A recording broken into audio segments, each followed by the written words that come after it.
¿Qué tal? ¿Cómo están? Buenas noches. Hoy me da mucho gusto recibir aquí a Carmen Mola. Ok, no, sino los autores que son Carmen Mola. Y que el Premio Planeta, después de 2 libros muy exitosos, un poco sacó del closet, perdón lo que dije. Todos supimos quiénes eran. Vamos a hablar del libro, pero primero quiero, cuando nos enteramos de esto, yo me preguntaba, porque, a ver, llevo mucho tiempo siendo periodista y periodista escrito también, y cuando le ponen a uno a escribir una nota con el otro periodista, es un lío. Entonces, primero quiero que me platiquen un poco del método. Es decir, ¿qué tantos líos y qué tan complicado es el método de entre 3 hacer una novela que parece que está escrito por uno? ¿Quién quiere empezar? Bueno, pues empiezo yo. Bueno, le llevamos ya, como bien has dicho, varias novelas haciéndolo. La primera, pues tuvimos que irnos inventando un poco la forma de hacerlo, porque no hay ningún manual que diga cómo escribir un libro a 6 manos. Creo que lo vamos a escribir nosotros ahora. Y bueno, lo que hacemos es, somos guionistas, además de escritores, somos guionistas de televisión. Y entonces los guionistas de televisión estamos acostumbrados a trabajar juntos. Estamos acostumbrados a que el capítulo 1 lo escribe uno, el 2 otro, el 3 otro, y sin embargo todo es la misma serie.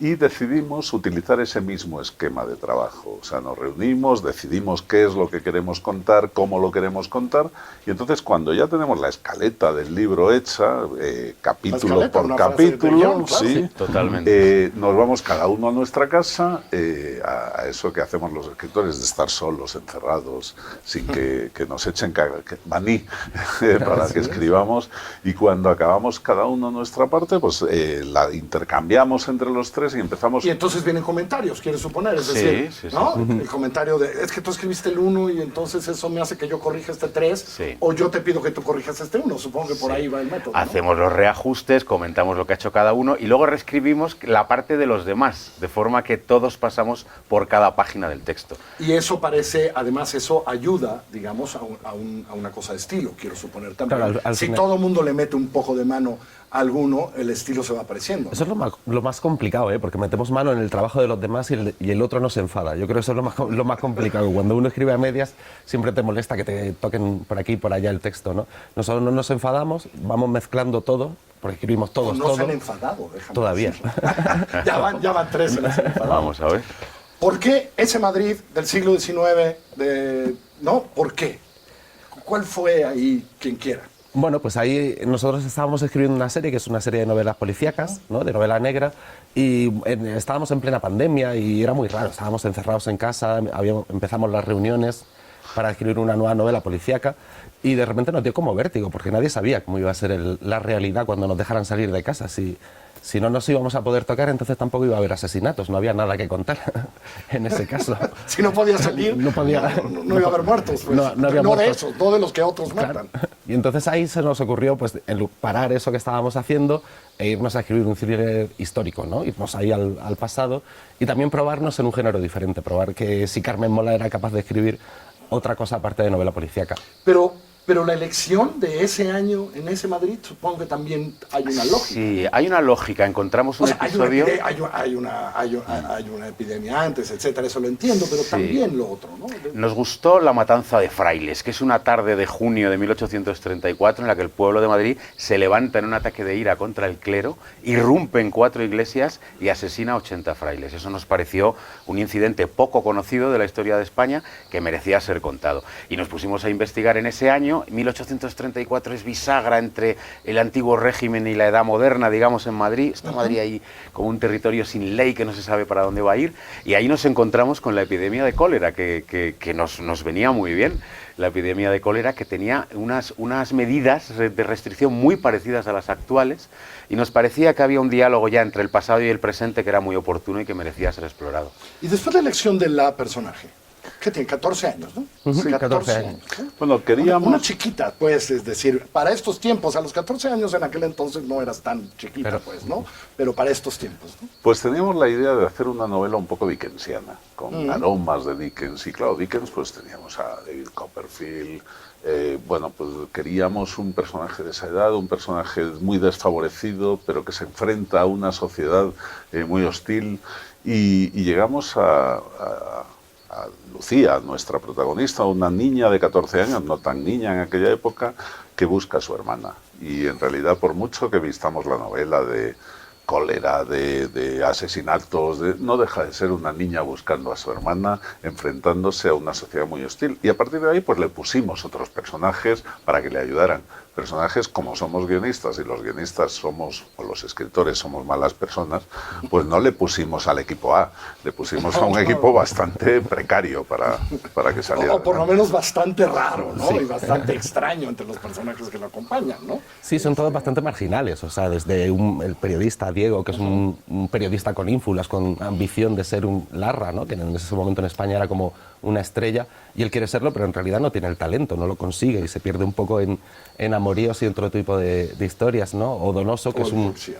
¿Eh? Sí, el guardia, ¿no? Sí, el guardia, que sería Donoso. Se llama diferente, ¿no? Pero el guardia es ¿no? Sí. También un personaje rarísimo, ¿no? Rarísimo, es un hombre cínico, tuerto por un duelo de amor, perdió un ojo, lo han expulsado ya del ejército, es un ex guardia real, no existía la policía en 1834, se estaba empezando a crear, y este es el que ayuda a Diego, muy a regañadientes, porque él solo quiere tomarse un aguardiente cada tarde, pero es el que ayuda a Diego y a la niña a encontrar a Clara, la hermanita, que parece haber caído en las manos de un asesino en serie que mata a las niñas pobres del arrabal. Esta es la bestia que da título a la novela. Conforme uno va leyendo, uno se encuentra que ciertamente es dura, pero he leído, no sé, 5 o 6 reseñas de La Bestia, y todos apuntan a la dureza de algunas, es decir, a la dureza del ambiente. Creo que has dicho 2 veces hostil ahorita mientras hablamos. ¿Así era ese Madrid? ¿Así era esa España de aquel entonces? Así sí, ¿no? Con esa dureza, más allá de que existe la bestia y de que hay una matanza de frailes y etcétera, etcétera. ¿Sí era esos tiempos, sí eran así también? Sí, llama mucho la atención cuando llegas a México, por ejemplo, que claro, México se acaba de independizar y piensa que Madrid es la capital de un imperio lujoso y al leer la novela te das cuenta de cómo era ese Madrid, un Madrid duro, hostil, lleno de precariedad. Hay barro en las calles, todavía no hay aceras o veredas, no sé cómo sí, aceras, bien aceras, dicho, todavía no hay aceras, no hay casi canalizaciones. Era aquello que la gente tiraba por las deposiciones por la ventana y decía agua va, y si te pillaba abajo te manchaba y todo eso, y entonces es un Madrid muy duro que nosotros mismos nos hemos ido encontrando y que lo único bueno que tiene esa ciudad son sus ciudadanos y que de alguna manera saldrá adelante. Y quiero suponer que en las presentaciones y en las conversaciones con lectores se han encontrado que hay muchos madrileños de este Madrid de hoy que no imaginan que el Madrid del 34 del siglo XIX era así, ¿no? Sí, pero todo el mundo nos dice que te sumerges muy bien en el Madrid de 1834, que evidentemente nadie conocía, pero que está bien documentada la novela porque hemos hecho por ahí un buen trabajo y sí, el lector está diciendo, es que me encanta cómo nos metemos en ese Madrid, y esto incluso aquí en México nos están elogiando esa parte, que les gusta mucho reconocer algunas cosas que las perciben como mexicanas, entre otras cosas la violencia contra las mujeres, que aquí es una lacra, o la cerca que rodea Madrid, que en realidad es una metáfora, dejas fuera a los más pobres y a los más favorecidos, digamos, dentro de la cerca. Pues eso en el fondo es el dichoso muro de Trump. Bueno, pues esto es la cerca de Madrid, de nuevo el diálogo entre el pasado y el presente, ¿no? En la novela histórica vamos siempre encontrando aplicaciones actuales. Y debe haber sido recompensante por una parte, pero complicado escribir sobre una muerta y de una hermana de 14 años muerta. Porque las mujeres en aquel entonces en el mundo no es que importaran mucho, ¿no? No, importaban nada. Importaban nada, ¿no? Nuestro personaje central debe ser recompensante hacer los personajes, pero y que sea digamos el hilo, la personaje principal, ¿no? Claro, esto que comentábamos antes, que tiene como una influencia dickensiana la novela. En Dickens suelen ser chicos, es un huérfano el que protagoniza la aventura. Nosotros optamos por Lucía precisamente por eso, por de repente darle una perspectiva femenina e imaginar cómo sería una niña de 14 años, pobre, huérfana, en ese Madrid de 1834. Efectivamente, su vida no valía nada, absolutamente nada. Era más valioso una gallina porque pone huevos que esa niña, ¿no? Y entonces nos parecía especialmente heroico el viaje, ¿no? Sí, pero cuando uno lee también uno se da cuenta que es la manera de descubrir muchas cosas porque es quien nadie imagina que quiere descubrirla, ¿no? Insisto, porque las mujeres en el mundo en 1834 simplemente no importaban, ¿no? No importaban nada. No importaban absolutamente nada. Ni su vida ni su opinión, ¿eh? Porque luego hay otros personajes dentro de la novela y se habla mucho de esto a lo largo de la bestia, ¿no? De cómo la opinión de la mujer no importa absolutamente nada y que tienen que ir poco a poco luchando para encontrar su hueco en la sociedad. Se los pregunto, cuando les dieron este premio, que debe haber sido un gusto para ustedes y esto se vende más y tal, hubo una pequeña cosa así que dijeron, "Ah, Carmen Mola ya va a tener 3 nombres atrás de ella". Algo de esa parte divertida, Claro. ¿no? Sabrosa, diríamos, en México, de estar tal. Algo les debe haber pasado también ahí, ¿no? Claro, nosotros llevábamos varios años teniendo un éxito que rara vez tiene un escritor sin poder decirlo. Llegábamos a las librerías y nos encontrábamos nuestros libros y no podíamos decir, son nuestros, son nuestros. Pero aquello también tenía un encanto Claro. y tenía una comodidad. El que nadie, no teníamos que hacer promoción, no teníamos que hacer viajes, que ahora llevamos 6 meses de viaje, encantados por otra parte, ¿eh?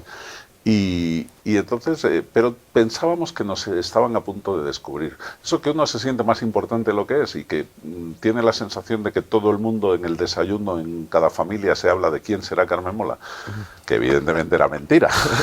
Pero en algunos clubes de libros debe haber pasado, ¿no? ¿Quién es Carmen Mola que no la Sí, conocemos, sí, no? O sí, sea, sí. estoy seguro que eso ya sucedía, ¿no? En el mundillo literario sí que era un misterio y la gente se preguntaba quién era Carmen Mola. Y desde luego Dar la cara pues ha generado bastante repercusión, una enorme sorpresa, porque nadie se imaginaba que iban a aparecer 3 tiarrones a recoger el premio Planeta, y ahí hubo un murmullo que a mí no se me va a olvidar en la vida. O sea que esto ha sido, bueno, pues un pequeño escándalo literario, pero ha sido divertido, nos lo hemos Sí, pasado recuerdo el escándalo, pero no quiero hablar mucho del escándalo, quiero hablar de qué les pasó a ustedes con eso, ¿no? Es decir, porque yo cuando los veía ahí se armaban aquellas notas, que si bien, que si mal. Yo decía, espérense, ellos se han divertido en su vida haciendo buenos libros y con esta cosa y se lo acaban de robar, ¿no? Y por eso te pregunto, Sí, la verdad. ¿Carmen Mola va a tener un 4º libro? Sí, por supuesto. De hecho, ya lo Está tenemos, clarísimo. ya lo tenemos escrito y saldrá como a finales de septiembre, principios de octubre. Se llamará Las Madres y continúa la serie de los otros libros que estábamos escribiendo de Elena Blanco. ¿Fue Carmen Mola porque molaba? Porque, sí, por eso fue. Sí, fue así de tonta la no, decisión. pero esta expresión tan española que a lo Sí, mejor sí. quien nos está escuchando en México no lo tiene claro. Molar es caer bien. ¿No? Sí, qué chido Caer puede bien, ser o algo así. Sí, Carmen Chida. Carmen, Sí, Carmen Mola es Carmen me cae bien. Carmen Sí, sí, está muy sí, bien. sí. Carmen Sí. es simpática, ¿no? Sí, fue por esto entonces. fue así, dijimos Carmen, otro dijo Mola, que significa esto ¿Ah, de sí? qué chido, pues Ya ya está, está. Carmen Mola, ahí nos quedamos. Carmen, eso, qué chido. Muy bien. Muchas gracias. Felicidades. Gracias a Qué ti. bueno que ya están aquí. Esperamos entonces, se llama Las Madres. Las Madres. Ya está a la venta hace mucho tiempo, pero ya vinieron a México, ya los tenemos aquí. Gracias por acompañarnos. Que les vaya bien.